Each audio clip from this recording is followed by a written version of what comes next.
যে মাটি বহন করে চলেছে স্বাধীনতা সংগ্রামীদের আত্মত্যাগ ও বীরত্বের ইতিহাস, যে মাটিতেই জন্ম নেতাজি, ক্ষুদিরাম, অরবিন্দের মতো দেশনায়কের, সেই মাটিতেই দেশবিরোধী স্লোগান। এই ঘটনা পশ্চিমবঙ্গের জন্য লজ্জার তো বটে, গোটা ভারতবর্ষের জন্যও নিন্দনীয়। সম্প্রতি যাদবপুরে দেশ বিরোধী স্লোগান পোস্টার নিয়ে উত্তাল রাজ্য রাজনীতি।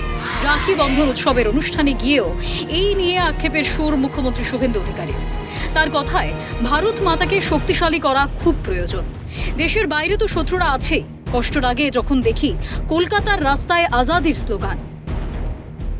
খুব প্রয়োজন ভারত মাতাকে শক্তিশালী করা। দেশের বাইরে তো শত্রুরা আছেই, দেশের ভিতর থেকে আমরা খুব কষ্ট লাগে যখন দেখি কলকাতার রাস্তায় আজাদি আজাদি। কিসের আজাদি ভাই? আমাদের স্বাধীনতা সংগ্রামীদের ত্যাগ, নেতাজি সুভাষচন্দ্র বসুদের লড়াই, মাতঙ্গিনী হাজরাদের বলিদান। আমরা তো 1945-এ স্বাধীনতা পেয়েছি। যে কাশ্মীরের জন্য পাকিস্তানের সঙ্গে আমাদের এত যুদ্ধ লড়াই, আপনি কলকাতার রাস্তায় কাশ্মীর মাঙ্গে আজাদি লিখবেন, এ খুব পীড়াদায়ক। যাদবপুর বিশ্ববিদ্যালয়ের কিষেনজির পোস্ট নিয়েও উদ্বেগ প্রকাশ করেন মুখ্যমন্ত্রী শুভেন্দু অধিকারী। তিনি বলেন, সেন্টার ফর এক্সেলেন্স যাদবপুর বিশ্ববিদ্যালয় গর্বের। সেখানে কলা বিভাগের দেওয়ালে লেখা রেড স্যালিউট কিষেনজি। এই কিষেনজি ভোট বয়কটের ডাক দিয়েছিলেন, সংবিধান পুড়িয়ে দেওয়ার ডাক দিয়েছিলেন। সেন্টার ফর এক্সিলেন্স যাদবপুর বিশ্ববিদ্যালয় গর্বের, সেখানে কলা বিভাগের দেওয়ালে লিখবেন রেড স্যালুট কিষানজি। কি শেখাচ্ছেন নতুন প্রজন্মকে? এই কিষানজি কে? যে কিষানজি বলেন ভোট দিতে হবে না, ভোট বয়কট করো।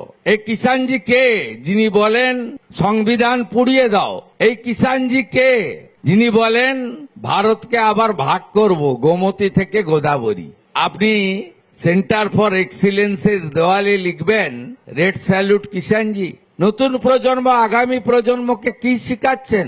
পূর্ণাঙ্গ বন্দে মাতরমে আপত্তি কেন? এটা তো কোনো রাজনৈতিক নেতা লেখেনি, সাহিত্য সম্রাট লিখে দিয়ে গেছেন ঋষি বঙ্কিমচন্দ্র। পূর্ণাঙ্গ বন্দে মাতরমে আপত্তি থাকার তো কথা নয়। এ বিষয়ে রাজনৈতিক বিশ্লেষক ঝন্টু বড়াইকে বলেন, বন্দে মাতরম বয়কট কোন আজাদির প্রতীক? এদের পূর্বতন সরকার বাড়তে দিতেন, দুধ কলা দিয়ে কাল সব পুষতেন। মুখ্যমন্ত্রী শুভেন্দু অধিকারী এদের বিরুদ্ধে কড়া পদক্ষেপ নিচ্ছেন, এদের ডেরাতে হানা দিচ্ছেন। দাঁড়িয়ে বন্দে মাতরমকে বিরোধিতা করা, যে বন্দে মাতরম দেশমাতৃকা উদ্ধারের জন্য বিপ্লবী মেধাবী আমার দেশের ছেলে মেয়েরা আস্তে আস্তে বলিদান দিত বন্দে মাতরম বলতে বলতে, সেটাকে বয়কট করা কোনটা আজাদি তুমি বলতে পারবে? সার্জিস আলম কোন আজাদির প্রতীক বলতে পারবে? ভারত থেকে টুকরে হোঙ্গে ইনশাল্লাহ ইনশাল্লাহ কোনটা আজাদির স্লোগান বলতে পারবে? এই কথাগুলো আজকে সময় এসেছে আমাদের শুভবুদ্ধি সম্পন্ন মানুষের এগিয়েছে বলার। মাননীয় মুখ্যমন্ত্রী তার রাজধর্ম পালন করেছেন, বলেছেন, আজকে সেটা তিনি করেও দেখাচ্ছেন। আগের মুখ্যমন্ত্রীরা এগুলোকে বাড়তে দিতেন, দুধ কলা দিয়ে কাল সব পুষতেন। ইনি গিয়ে কিন্তু ওদের দুর্গে গিয়ে আজকে হানা দিয়েছে। তবে দিনের পর দিন দেশে থেকে দেশ বিরোধী কার্যকলাপ বরদাস্ত নয়। রাজ্যে থেকে দেশ বিরোধী কার্যকলাপ করলে কড়া পদক্ষেপ নেওয়ার বার্তা মুখ্যমন্ত্রীর।